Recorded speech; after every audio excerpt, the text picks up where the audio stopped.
皆さんこんにちは。ボブソン尾崎です。今サッカーワールドカップ世界中で盛り上がってますよね。そして日本代表といえばサムライブルーです。でも冷静に考えると不思議なのが、なぜ日本代表のユニフォームの色は青なのか。国旗である赤と白の色でもいいはずです。今回はね、ユニフォームの青の歴史、それから話を広げて世界にまつわる青の歴史と、なぜジーンズが青くなったのか、一気に青色について皆さんにご紹介できればと思っております。今回のテーマはジーンズのブルーにちなんで青色です。まずね、日本代表のユニフォームはいつから青かというとね、今から100年前1930年代からすでに日本代表のサッカーのユニフォームは青だったというふうに言われています。そして当時の東京大学の学生のユニフォームの色が青だったというところが日本代表の青になったというふうにね言われています。というのがね、1930年東京で行われた第9回極東選手権大会で、日本代表はオリジナルのライトブルーのシャツを着用しましたと。この時ね、日本代表の中心には東京帝国大学、現在の東京大学の選手たちがいました。そのため東京帝国大学のチームカラーであるライトブルーが採用されたのではないかという説がね強いです。また一方、1930年代の日本サッカー副会長の田辺さん、この方の当時の資料には日本代表の青の由来についてこのような記載があります。海に囲まれた国として国旗を囲む上位全体を海と見て青色にしたと。つまり日本代表のユニフォームの青というのは、日本の島国を囲う海の色をモチーフにしたというところがね、その説明であるわけです。ただ日本代表のユニフォームがこの100年間ずっと青だったというわけではありません。実はね、一時期日本の国旗の色である赤と白の色に変えた時期もありました。当時にやはり出た議論としては、なぜ日本代表のユニフォームは青なんだと、赤と白の色にするべきじゃないかという議論がね紛糾しまして、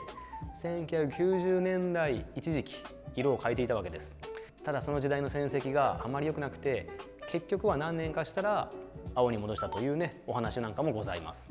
それから徐々に改めて日本代表のユニフォームイコール青というイメージがついて、2006年にはサムライブルーという異名がつくわけです。そこからね、今の日本代表イコールサムライブルー青というふうにつながるわけでございます。そのような経緯で日本代表にとってはこの青色がねとっても馴染み深い色だったわけですが、この青という色はもともと日本人にとっても馴染み深い色でございました。古くのね歴史を遡ると、徳島県で発展した日本の藍染め文化、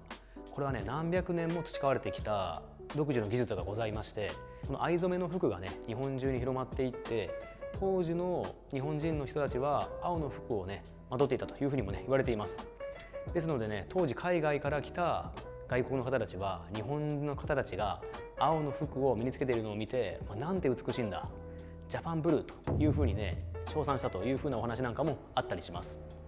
それからね、江戸時代や明治時代、この時代にもね勝ち色というね青の色なんかが好まれています。この勝ち色というものは青の中でもさらに濃い青の色なんですけど、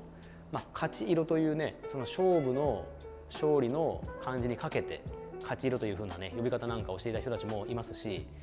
実際ね日清戦争や日露戦争の時代にも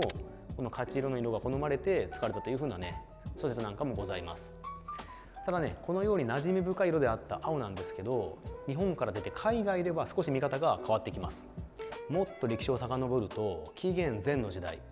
青という色はヨーロッパにおいてね忌み嫌われた色でした。ある意味青というのは死や地獄と結びつけられるイメージが多かったみたいです。そのいくつか理由はあるんですけど、一つは古代ローマにおいて青という色は異教徒の民族の瞳の色というふうにね認識があったみたいで、そういった理由から嫌われていたというところもありますし、もしくは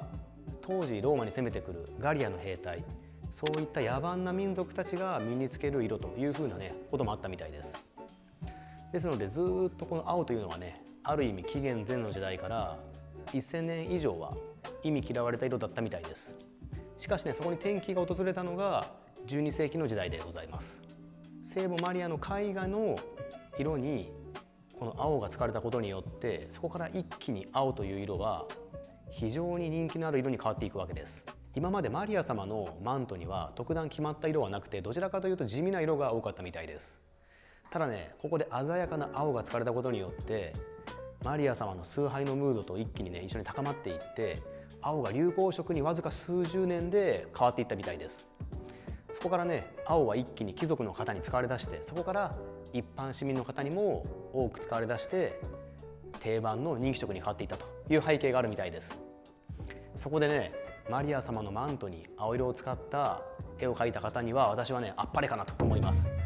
なかなか当時ね、意味嫌われた色をねそういった部分に使うっていうのは結構ね勇気がいったことかなというふうにもね思います。じゃあなぜ当時意味嫌われた青を使ったかという理由はね、実は単純みたいでして、当時マリア様の絵はできる限り価値が高い希少なものとしたいというね思いがあったみたいです。ですので希少なものを作るには希少な絵の具を使うことが必要があると。その当時青色は希少な絵の具だったので、この希少な絵の具を使おうというところから青色が採用されたみたいです。マリア様の絵をね高くするために